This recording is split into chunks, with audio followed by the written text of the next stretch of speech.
building. Ohoy! Mandar mo lagi nito ka. Huwag ko na strategy. Strategy mo na. Kinsa ka itong huwag Kaya na mo. mo? Dahil itong awas. Sikat man. Kaya ang Seventh-day Adventist, nagsubay sa kasulatan.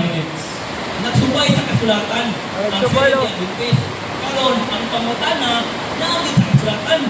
Ang problema, kaya ang ilang 50-50 nga pagtuunan, 50-50 ganito, sa 50-50, pwede mabuhay, pwede mamatay. 50-50 man.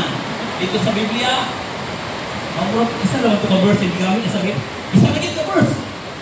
Kuman, encyclopedia ka nan. Dili yung pwede. Grabe yun ako pamugat iksoon, kaya ang kamatuuran yung bawas, na naag yun mabasa unta.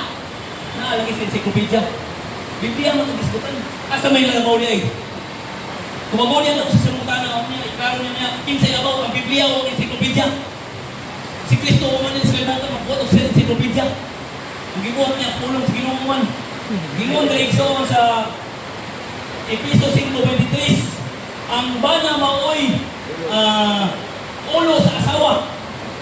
Ingon niya, si Kristo ang ulo sa simbahan.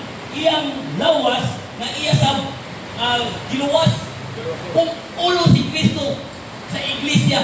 Kunya ang lawas na bulingon. Masawa niya paglos, bulingon na gani. Ay ini ka hugasan, sige naghugas. Kung atong tanawon sa Hebrew 6, 4 pa yung size, sige mo nila, ang tao na nakasala. Nibiya, ang tao na nakadawat sa kanagaling kaluwasan. Kunya nibiya sa iyang pagkaniluwas, imo to dili na rin pasiluon. So kining Roman Catholic na iyang gibarugan. Ang butang kung ikaduha